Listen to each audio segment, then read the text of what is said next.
Hey friends, it's Trishu here, and Free For All Camping Spots is back, this time on Seatown. If you don't know what that is, don't worry, and if you do know what that is, you're welcome to hit the like, because you know I love it.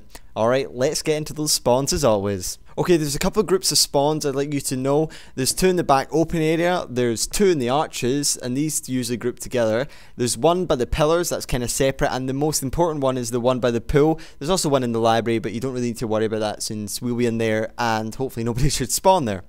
Alright, moving on to the gameplay. I cannot convey how excited I am to bring this to you today, guys. I joined into this match of Seatown Free For All pretty late, as you can see.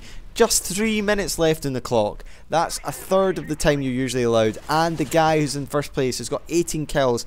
And I die like this for my first death. Not a good omen for the upcoming match, you might think. However, I do mount a pretty epic attempt. And so I hope you guys will enjoy it. Okay, so coming up here is our first learning opportunity. The two spawns I've highlighted here are quite important. The pillar spawn will usually run to the left, and the pool spawn will usually run to the left, although they can run down and then conjoin with the path to the left as well. So bear that in mind when you're camping in the library. So it's important to remember once you've picked up a kill just to check the other side to make sure nobody's sneaking up on you like this guy. And then I see my portable radar picks up another person spawned at pools, and then another person spawned maybe at pillars but running through pools. And that's why it's important to have the portable radar. It's key for the spot because you need to pick up all the people and to know which way they're going to run, even though they won't know where you are. Still, it's nice to have a really good advantage of them. Now, this camping spot is very different to some of my other camping spots, which you get a huge advantage over people. This kind of spot is more related to knowing the area and locking down an area but being close quarters at the same time. So unfortunately you are going to die to knives a little bit more if you don't move around like I am doing now, because if you don't move around in the library, people will just head glitch you throughout these windows when they spawn at arches, and also you won't get a lot of traffic if you just sit in the library. So you need to make use of these middle corridors, because this middle corridor isn't used as much. I call this a chicken corridor because it's got chickens in it for obvious reasons. This middle corridor I wouldn't step out on because it's got a long line of sight to it, so it may be unwise. So yeah, always just circulate like I'm doing now. Sometimes make your way into pillars if you feel comfortable and nobody's spawned at pool. And it's just a good idea just to get the spawns flowing again, because sometimes people won't spawn at arches because you're in library and you've got a good line of sight on them. So it's important to keep that in mind.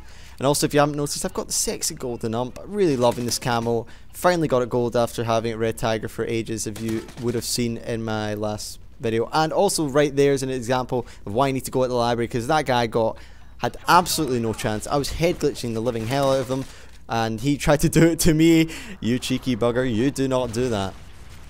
And one more thing I forgot to mention, or haven't mentioned yet, is that you've always got to constantly check these dumpsters like I am right now, because that is part of a key to help you get a little bit more kills. It'll maybe get you 5 to 10 more kills per match. So it's important to keep that in mind, because those back open spawns are fairly common because nobody's there ever, and they always like to go into crack house via the dumpster. So right here, 25 seconds to go. I need 2 more kills from the MOAB. It's getting tense. This guy's only a couple of kills away from winning. I need a few more kills from my MOAB, so I'm running about trying to get him.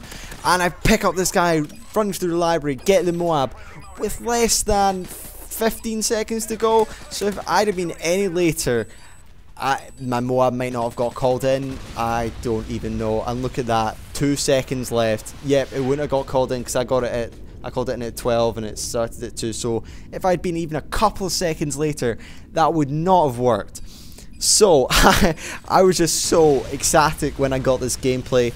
3-minute MOAB, come back from 18 kills down deficit, and people are calling me hacker in the chat. I don't really care. 30 to 1, guys. Hope you learned something. If you did, hit the like. I love you guys. See you all later.